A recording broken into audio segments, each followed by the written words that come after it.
Israel Iran तनाव के बीच में एक बड़ी खबर आ रही है। तुर्कमेनिस्तान पहुंचे रूस के राष्ट्रपति पुतिन। ईरानी राष्ट्रपति मसूद पेज़ेश्कियान से उनकी मुलाकात होगी। मिडिल ईस्ट के मौजूदा हालात पर चर्चा होने वाली है। तो ये बड़ी खबर है। इजराइल ईरान तनाव के बीच में एक तरफ जहां लगातार आप देख रहे हैं कि अब इजराइल वर्सेस ईरान भी हो चुका है, क्योंकि इजराइल ईरान अब आमने सामने है। और इस बीच जो तनाव की स्थिति है, तुर्कमेनिस्तान पहुंचे हैं रूस के राष्ट्रपति पुतिन। ईरानी राष्ट्रपति मसूद पेज़ेश्कियान से उनकी मुलाकात होगी। मिडिल ईस्ट के मौजूदा हालात पर चर्चा दोनों के बीच में होने वाली है। तो ये बड़ी खबर है। ईरानी राष्ट्रपति के साथ में उनकी मुलाकात होगी। मिडिल ईस्ट के मौजूदा हालात पर चर्चा होने जा रही है। तुर्कमेनिस्तान पहुंचे हैं रूस के राष्ट्रपति पुतिन। तस्वीरें भी इस वक्त आपके सामने।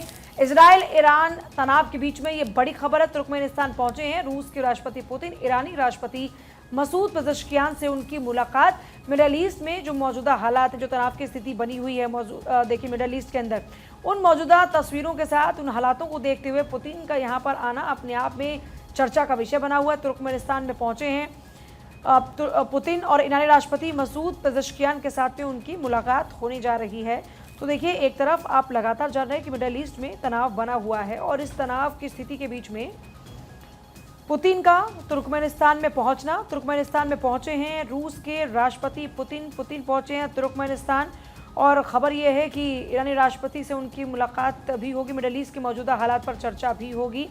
तो देखिए, बहुत ही खास माना जा रहा है उनका इस वक्त वहां पे जाना। तो ये बड़ी जानकारी इस वक्त आपको दे रहे हैं। तुर्कमेनिस्तान पहुंचे रूस के राष्ट्रपति पुतिन। ईरानी राष्ट्रपति मसूद पेज़ेश्कियान के साथ में उनकी मुलाकात होगी। तो इसको लेकर ये जानकारी मिल रही है। दरअसल आपको बता दें कि राजधानी अश्खबाद में ये मुलाकात होने वाली है। पुतिन का तुर्कमेनिस्तान में ये आधिकारिक दौरा होगा और इस दौरे के दौरान वो ईरानी समकक्ष से मुलाकात करने वाले हैं। रिपोर्ट्स के मुताबिक रूसी राष्ट्रपति कार्यालय के अधिकारी के मुताबिक राष्ट्रपति पुतिन की इजरायल के प्रधानमंत्री नेतन्याहू से मिलने की फिलहाल कोई योजना नहीं है। अब तक जो जानकारी मिलकर सामने आई है, अटकलें लग रही हैं कि पुतिन मिडिल ईस्ट की इस जंग में खुलकर ईरान के साथ आ सकता है। रूस खुद पिछले 2 साल से यूक्रेन के साथ जंग लड़ रहा है, जहां अमेरिका सहित यूरोपीय देश ने उसके साथ मोर्चा खोलकर रखा हुआ है। ऐसे में अमेरिका के कट्टर विरोधी पुतिन खुलकर ईरान के प्रति अपनी समर्थन दिखाते हुए भी नजर आ रहे हैं। बात होगी अमेरिका से खबर की। फ्लोरिडा तट से टकराया मिल्टन तूफान। 32 लाख से ज्यादा लोग अंधेरे में रहने को मजबूर हैं और मिल्टन तूफान के कारण फ्लोरिडा में भारी तबाही भी देखने को मिली है। तूफान से लोगों की मुसीबतें बढ़ गई हैं। तो यहाँ पर देखिए, आप तस्वीरें फिलहाल अगर देखें तो वहाँ पर आपको नजर आएगा कि फ्लोरिडा में कैसे भयानक तूफान मिल्टन का कहर बरप रहा है। कम से कम 14 लोगों की मौत अभी तक इस तूफान से हो चुकी है। कई इलाकों में बिजली गुल हो चुकी है। फ्लोरिडा में विनाशकारी तूफान मिल्टन ने फ्लोरिडा तट से टकराने के बाद पहली बार इतनी तबाही मचाई है। वहीं देखिए, श्रेणी 3 के तूफान के तट पर टकराने के बाद कई इलाकों में बिजली सेवा भी बाधित हो चुकी है, यानी बिजली गुल हो चुकी है। अंधेरे में लोग रहने के लिए मजबूर हैं। अमेरिका के फ्लोरिडा में मिल्टन तूफान के कारण लाखों लोग बेहाल हो चुके हैं। तूफान के कारण कई इलाकों में 160 किलोमीटर प्रति घंटे की रफ्तार से हवाएं चल रही हैं। इसके अलावा तूफान से सैकड़ों की संख्या में घरों को तबाह किया जा चुका है इस हवा के द्वारा। तूफान मिल्टन के कारण 30 लाख लोग अंधेरे में रहने को मजबूर इस वक्त हैं, जबकि कई इलाकों में भारी बारिश का भी कहर हो सकता है, ये माना जा रहा है, क्योंकि बाढ़ जैसे हालात पैदा हो चुके हैं। फ्लोरिडा में तूफान मिल्टन ने विनाशकारी रास्ता बनाते हुए अटलांटिक महासागर में प्रवेश किया है। तूफान मिल्टन फ्लोरिडा तट से टकराया और उसके बाद में लोगों की मुश्किलें बढ़ गई। लाखों लोग इससे प्रभावित हो रहे हैं। अब चलिए बात होगी राजस्थान की एएसआई भर्ती परीक्षा 2021। 4 अन्य गिरफ्तार इस मामले में हुए हैं। राजस्थान एएसआई भर्ती परीक्षा 2021 का ये पूरा मामला है। एसओजी ने 4 अन्य ट्रेनी एएसआई को गिरफ्तार किया है। कोर्ट ने चारों आरोपियों को रिमांड पर भेज दिया है। 17 अक्टूबर को रिमांड पर भेजे गए आरोपी अब तक 50 ट्रेनी एएसआई अब तक गिरफ्तार किए जा चुके। इस पूरे मामले में एएसआई भर्ती परीक्षा से जुड़ा हुआ ये मामला है 2021 का, और इसमें 4 और गिरफ्तारियां हुई हैं। 4 और गिरफ्तारी आपको बता दें, अन्य ट्रेनी एएसआई इसमें गिरफ्तार हुए हैं। चलिए खबरों में आगे बढ़ेंगे। कुछ और खबरों की बात करते हैं। सीएम भजन लाल ने भर्तियों को लेकर मीटिंग की है।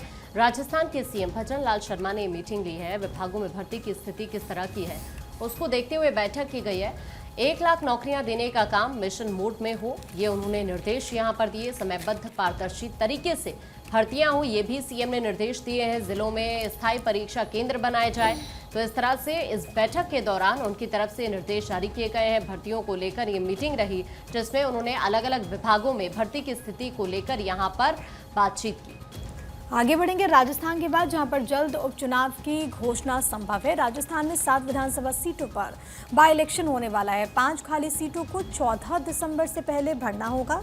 महाराष्ट्र झारखंड चुनाव के साथ घोषणा संभव है। 26 नवंबर को खत्म होगा महाराष्ट्र विधानसभा का कार्यकाल, और इसको लेकर के आपको याद होगा कि जब चुनाव आयोग की तरफ से वहां पर दौरा किया गया तो मुख्य चुनाव आयुक्त ने यह कहा था कि नवंबर के आखिर तक चुनाव संपन्न कराए जाने। इसके अलावा क्योंकि झारखंड में विधानसभा के चुनाव होने, वहां पर जब मीटिंग्स हुई थी तो ये बात कही गई कि त्योहारों के बाद वहां पर चुनाव कराए जाए। अब देखना होगा कि इसको लेकर के क्या कुछ फैसला होता है, कब तारीखों की घोषणा होती है। लेकिन बड़ी बात यह है कि राजस्थान की भी सीटें हैं जिस पर उपचुनाव होने वाला है। ये सीट अलग अलग कारणों की वजह से खाली हुई है, जहां पर बाई इलेक्शन होने वाला है। अब जाहिर है कि इसको लेकर के भी अब देखना होगा कि डेट्स को लेकर के क्या कुछ अनाउंसमेंट होती है। लेकिन फिलहाल के लिए बड़ी जानकारी है उपचुनाव को लेकर के। अब जो दंगल है वो इस वक्त देखने को मिल रहा है, और ये जो पूरा साल है एक चुनावी साल के तौर पर आप देखिए, लोकसभा चुनाव और इसके बाद झारखंड और महाराष्ट्र में विधानसभा के चुनाव होने वाले हैं। हरियाणा और जम्मू कश्मीर में पहले भी चुनाव हो गए हैं जब रिजल्ट सामने आए हैं, और इसको लेकर के भी राजनीतिक दलों की अपनी तैयारियां। अब 2 राज्य ऐसे हैं जहां पर और चुनाव होने हैं, और इसको लेकर के बाई इलेक्शन भी होना है। इसमें आप यूपी की भी 10 सीटों को ले लीजिए जहां पर भी इस साल विधानसभा के उपचुनाव होने वाले हैं। राजस्थान की भी कई सीटें जहां पर उपचुनाव होने वाला है। इसके अलावा अगर अगले साल की बात करें तो देश की राजधानी दिल्ली के चुनाव होने वाले हैं। तो अब ये पूरा जो चुनावी सीजन है एक तरीके से उसकी शुरुआत हो चुकी है। देखिए, कहीं पर चुनाव होने वाले हैं और कहीं पर चुनाव हो चुके हैं, और जहां पर चुनाव हो चुके हैं वहां पर किसी के लिए खुशी तो किसी को झटका भी लगा। वही एक राज्य है हरियाणा, जिसमें अब नए नए आंकलन निकलकर सामने आ रहे हैं। लेकिन कांग्रेस के लिए वाकई ये आत्ममंथन का दौर था, क्योंकि जीत को कांग्रेस के पास से इस तरह बीजेपी ने खींचा कि अब कांग्रेस को भी सोचने पर मजबूर होना पड़ा। और राहुल गांधी ने एक बहुत बड़ी बात कही है। राहुल गांधी ने कहा कि निजी हित को ऊपर लोगों ने रखा, जिस कारण से पार्टी की हार हुई। नवोदय टाइम्स मेरे पास इस वक्त है, और इसके फ्रंट पेज पर एक खबर है, हरियाणा में हार के कारणों का पता लगाने को बनेगी तथ्यान्वेषी समिति बनेगी। लेकिन राहुल गांधी पहले कह चुके हैं कि पार्टी हित नहीं, लोगों ने निजी हित को सबसे ऊपर रखा, और ये एक बड़ी वजह रही हरियाणा में हार की। हालांकि इसको अगर बारीकी से समझा जाए तो अभी तक जो एक पैरेलल सत्ताएं चलती रही हैं, जहां जहां कांग्रेस की सरकारें होती हैं, कांग्रेस की हमेशा ये स्ट्रैटेजी रही कि दिल्ली के दरबार में आकर लोग आते रहें, या जो कमान है वो इधर रहे, उसके लिए हमेशा पैरेलल सत्ताओं को रखा। आप किसी भी राज्य को उठाकर देखिए, चाहे आप राजस्थान को उठाकर देखिए, छत्तीसगढ़ को उठाकर देखिए, हरियाणा को उठाकर देखिए, हर जगह पर आपको 2 नेता आपस में भिड़ते हुए नजर आएंगे। हरियाणा में भी बिल्कुल वैसा ही नजर आया, और जाहिर तौर पर भूपेंद्र हुड्डा, कुमारी सैलजा, रणदीप सुरजेवाला, आखिर में अशोक तंवर की भी एंट्री हो गई। तो ये वो नेता हैं जिनकी अपनी अपनी महत्वाकांक्षाएं पार्टी के हित के ऊपर भारी पड़ी, और जो जीत कांग्रेस को मिल सकती थी 10 साल बाद, वो जीत आते आते भी कांग्रेस के दामन से बीजेपी के खाते में ऐड हो गई। 10 अक्टूबर की यहाँ पर देखिए, जब बात हम कर रहे हैं कि जब ये बैठक हुई तो उस दौरान में ये खुलतम सामने आई बातें कि राहुल गांधी ने स्पष्ट तौर पर पूछा कि आप ही लोग बताइए हार की वजह क्या है। तो उनका अपना आकलन ये निकल कर आया कि पार्टी हित को जो पीछे रखा, जो पार्टी हित को दरकिनार किया गया, क्योंकि आप आखिर में आकर कुमारी सैलजा के बयान को सुने, या फिर आप रणदीप सुरजेवाला की स्टेटमेंट्स की बात हो। हालांकि इस बार तो वो ज़्यादा अपने बेटे के चुनाव पर फोकस करते हुए नजर आए, लेकिन भूपेंद्र हुड्डा के हाथ में पूरी की पूरी कमान थी। टिकट बंटवारे का जब आ रहा था मौका, तब आपने देखा कि कुमारी सैलजा ने इस्तीफे तक की पेशकश कर दी थी। कांग्रेस हरियाणा विधानसभा चुनाव में अप्रत्याशित हार के कारणों के बारे में पता करने के लिए जल्द ही एक तथ्यान्वेषी समिति का गठन करेगी। और जानकारी ये है सोर्सेज के हवाले से, पार्टी अध्यक्ष मल्लिकार्जुन खड़गे और लोकसभा में नेता प्रतिपक्ष राहुल गांधी की इस चुनाव से जुड़े पार्टी के वरिष्ठ नेताओं के साथ में बैठक में फैसला लिया गया। इस बैठक में हरियाणा के वरिष्ठ नेता भूपेंद्र हुड्डा, कुमारी सैलजा, प्रदेश अध्यक्ष उदय भान भी शामिल नहीं हुए। सूत्रों के मुताबिक राहुल ने कहा कि लोगों ने निजी हित को पार्टी हित से ऊपर रखा। 10 राजाजी मार्ग, जो कि खड़गे का आवास है, इस पर समीक्षा वहीं पर ही हो रही थी। कांग्रेस के संगठन महासचिव केसी वेणुगोपाल, चुनाव में वरिष्ठ पर्यवेक्षक की भूमिका निभाने वाले राजस्थान के पूर्व मुख्यमंत्री अशोक गहलोत, कोषाध्यक्ष अजय माकन, अखिल भारतीय कांग्रेस कमेटी के 2 अन्य पदाधिकारी इसमें शामिल थे जब एक आकलन किया जा रहा था। और प्रदेश प्रभारी दीपक बाबरिया वीडियो कॉन्फ्रेंस के माध्यम से इसमें जुड़े थे। जानकारी ये आई कि राहुल गांधी को चुनावी नतीजों की विस्तृत जानकारी भी दी गई, और एक आकलन ये निकाला गया कि पार्टी हित को अगर ऊपर रखा जाता तो चुनाव में जीत हासिल हो सकती थी। लेकिन क्योंकि निजी हित, स्वहित आड़े आए, इसलिए पार्टी के हाथ से ये जीत निकल गई। चलिए और अगली खबर की तरफ बढ़ते हुए ऐसी खबर जो आपसे जुड़ी हुई है। दरअसल महिला यात्रियों की बढ़ती संख्या को देखते हुए अब रेलवे स्टेशन हो, हवाई अड्डे हो या बस अड्डे हो, वहां पर महिलाओं को देखते हुए तमाम तरीके की जो व्यवस्थाएं वो की जाएंगी। दरअसल आपको बता दें कि महिलाओं के लिए रिजर्व रूम यहां पर बनाए जाने का फैसला लिया गया है। केंद्र सरकार ने इसकी तैयारी भी अब शुरू कर दी है। इन आरक्षित जोन में सैनिटरी पैड वेंडिंग मशीन, इसके अलावा चेंजिंग रूम होंगे।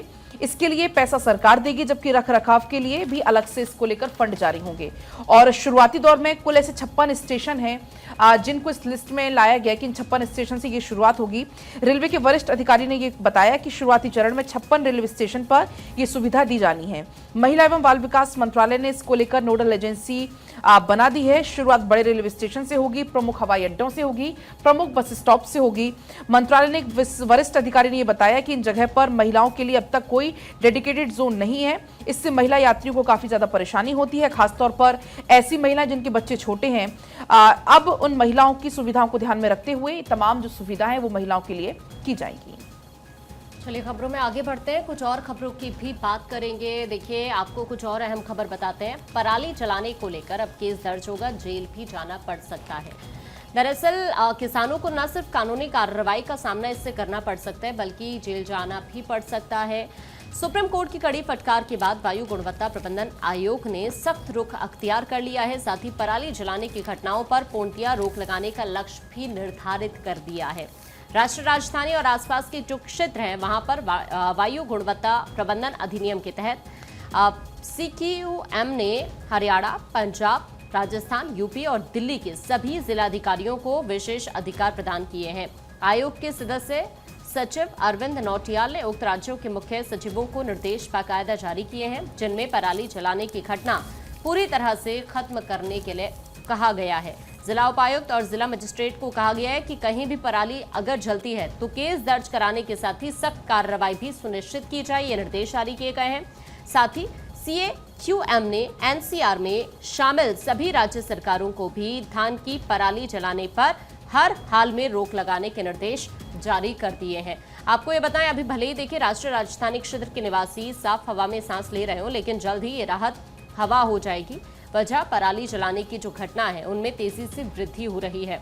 और अभी तक अगर आप देखेंगे जो सबसे ज्यादा घटनाएं पराली जलाने को लेकर सामने आई है वो पंजाब से सामने आई है, जहां पर 390 से ज्यादा केस दर्ज हुए हैं। हरियाणा में 225 है, यूपी में 133 है, राजस्थान में 21 है और इस तरह दिल्ली में 3 सामने आए हैं।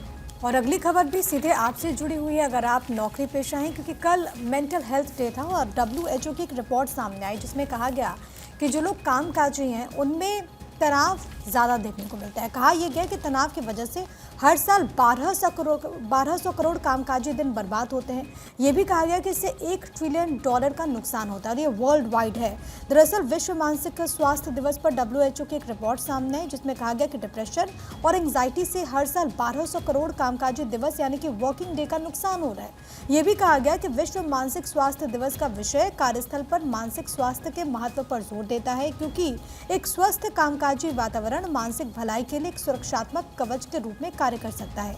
दक्षिण पूर्व एशिया के लिए WHO के क्षेत्रीय निदेशक साइमा वाजेद ने कहा कि अकेले डिप्रेशन और एंग्जाइटी की वजह से नुकसान हो रहा है। वैश्विक अर्थव्यवस्था को सालाना लगभग $1 ट्रिलियन का नुकसान होता है। ऐसे में कार्यस्थल पर मानसिक स्वास्थ्य बेहद अहम है और इसको लेकर के हाल में आपको याद होगा कि खबर भी सामने आई थी जहां पर एक लड़की की मौत बस इस वजह से हो गई थी क्योंकि काम का ओवरलोड उस पर था। और अब ये रिपोर्ट जब सामने आई है तो ये इस बात पर और भी ज़्यादा जोर देती है कि वर्किंग प्लेस पर कैसे लोगों को डिप्रेशन से बचाया जा सके, किस तरीके से वहाँ पर कदम उठाया जा सके। और इसी को लेकर के WHO ने बहुत विस्तृत तौर पर जो रिपोर्ट उसके सामने आई उसमें इस बात का जिक्र है कि इसको कम करने के लिए कंपनीज़ को अपनी तरफ से पहल करनी चाहिए, क्योंकि इससे काफ़ी ज़्यादा नुकसान हो रहा है। नुकसान न केवल कामकाजी दिन को लेकर के बल्कि इकोनॉमिकली भी अगर हम देखें तो काफ़ी ज़्यादा कंपनीज इस वजह से लॉस में है। और चलिए आगे बढ़ते हैं। NCERT लाएगा 15 करोड़ किताबें। कक्षा 7वीं, 9वीं, 11वीं की नई किताबें लाने की तैयारी है। NCERT अगले सत्र में 15 करोड़ किताबें छापेगा। ये मौजूदा प्रकाशन से 3 गुना ज़्यादा होंगी। तय कोर्स के हिसाब से नई किताबें भी आएंगी। कक्षा 6ठी और 7वीं में कौशल विषयों को जोड़ा जाएगा। तो देखिए NCERT के अगर सिलेबस की बात करते हैं तो काफ़ी सारे बदलाव NCERT के सिलेबस में हुए हैं। कई जो और टॉपिक हैं उनको ऐड ऑन किया गया है। तो ऐसे में जो नेक्स्ट सेशन होगा उसमें एनसीईआरटी 15 करोड़ किताबें छापने वाली है, ताकि ये जो नया कंटेंट आ रहा है जिससे बच्चों को पढ़ाई करनी है वो वक्त पर उनको मिले। और ये अब तक का जो एक आंकड़ा है उससे 3 गुना ज़्यादा है। तो 15 करोड़ किताबें छपेंगी, बच्चों को मिलेंगी और नए सेशन की तैयारी की जा रही है। एनसीईआरटी 15 करोड़ किताबें छापने वाला है। अगले सेशन में 15 करोड़ किताबें छापी जाएंगी। जो मौजूदा प्रकाशन अभी है वो इससे 3 गुना ज़्यादा है। जो 15 करोड़ का आंकड़ा है वो मौजूदा प्रकाशन से 3 गुना ज़्यादा है। चलिए आगे बढ़ेंगे। दक्षिण कोरिया की हान को साहित्य का नोबेल। लेखिका हान कांग को नोबेल के लिए चुना गया है। दरअसल जीवन की नाजुकता पर काव्य लिखती हैं हान कांग। हान नोबेल जीतने वाली पहली कोरियाई महिला हैं। उनके पिता सेउम हान भी उपन्यासकार ही थे। चलिए आगे बढ़ेंगे खबरों में। कुछ और खबरों की बात करेंगे। लखनऊ का जेपीएनआईसी सेंटर सील करने को लेकर बवाल। टीन शेड लगाने पर भड़के अखिलेश यादव। कहा सरकार इसे बेचना चाहती है, बाउंड्री बनाकर कुछ छिपाना चाहती है सरकार। इस तरह के आरोप लगाते हुए यहां पर अखिलेश यादव नजर आए। आपको सुनवा देते हैं।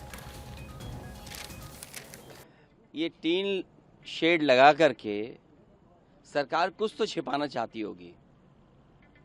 टीन शेड आखिरकार क्यों? किसी महापुरुष का सम्मान क्यों नहीं करने दे रहे? अगर किसी की जयंती पर, और वो भी समाजवादी महान नेता जयप्रकाश नारायण जी की जयंती पर, और ये कोई पहली बार नहीं हो रहा है, हर वर्ष जयप्रकाश जयंती के दिन समाजवादी लोग यहाँ इकट्ठे होते थे, उनका माल्यार्पण करते थे, सम्मान के लिए यहाँ पर आते थे, अपने विचार रखते थे। एक वो महान नेता जिसने संपूर्ण क्रांति का नारा दिया और उस समय की सरकार के सामने झुका नहीं। और एक समय ऐसा आया कि उसकी संपूर्ण क्रांति की वजह से परिवर्तन हुआ देश की राजनीति में। ये जेपीएनआईसी, ये सोशलिस्टों का म्यूजियम, जयप्रकाश जी की प्रतिमा, और जो उसके अंदर सोशलिज्म को हम कैसे समझें, समाजवाद को हम कैसे समझें, वो तमाम चीज़ें हैं। ये टीन शेड लगा करके सरकार आखिरकार क्या छिपाना चाहती है?